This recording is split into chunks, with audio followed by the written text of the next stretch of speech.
Gang সহিংসতায় বিপর্যস্ত ক্যারিবীয় দেশ হাইতি। দেশ জুড়ে ছড়িয়ে পড়া গ্যাং সহিংসতায় গেল ৯ মাসে বলি হয়েছে প্রায় ৫,০০০ মানুষ। আর সশস্ত্র গ্যাংদের নিয়ন্ত্রণে রাজধানী পোর্ট অফ প্রিন্স সহ বিভিন্ন গুরুত্বপূর্ণ রুট। অক্টোবর থেকে জুন এই সময়ে সহিংসতায় প্রাণ হারিয়েছে অন্তত ৪,৮৬৪ জন। বাস্তুচ্যুত হয়েছে প্রায় ১৩ লাখ মানুষ। শুধু একটি হামলায় আর্টিবোনাইট অঞ্চলে নিহত হয়েছেন শতাধিক মানুষ। পুড়েছে ৪৫টি ঘর ও ৩৪টি গাড়ি। শুধু রাজধানী নয়, সহিংসতা ছড়িয়েছে সেন্ট্রে ও আর্টিবোনাইট বিভাগের মতো শান্তিপূর্ণ অঞ্চলেও। অস্ত্র ও মানব পাচারের চ্যানেল দখলে মরিয়া গ্র্যান্ড গ্রিফ ও অন্যান্য গ্যাং। ফলে বেড়ে যাচ্ছে আন্তর্জাতিক নিরাপত্তা হুমকি।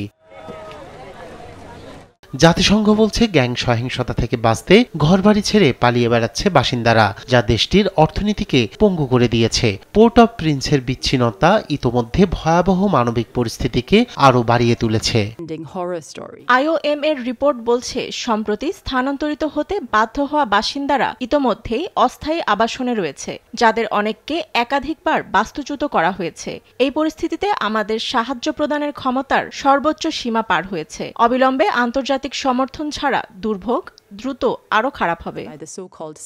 এদিকে এই সহিংসতার জন্য জাতিসংঘ সহ বিভিন্ন আন্তর্জাতিক সংস্থাকে দায়ী করছেন স্থানীয়রা। জাতিসংঘ কখনো আমাদের মৃত্যুর সংখ্যা জানতে পারে না। তারা পারে না, তার কারণ হলো তারাই সহিংসতার জন্যই দায়ী। তারাই দেশের সহিংস ব্যবস্থাকে ইন্ধন যোগায়। তবে জাতিসংঘের মানবাধিকার কার্যালয়ের তথ্য অনুসারে এই সংকট মোকাবেলায় আন্তর্জাতিক নিরাপত্তা মিশন পাঠিয়েও নিয়ন্ত্রণে আসেনি পরিস্থিতি। এই সংকট নিরসনে দীর্ঘমেয়াদী আন্তর্জাতিক সহায়তা ও রাষ্ট্রীয় নিরাপত্তা কাঠামোর পুনর্গঠনের উপর জোর দিয়েছেন বিশেষজ্ঞরা।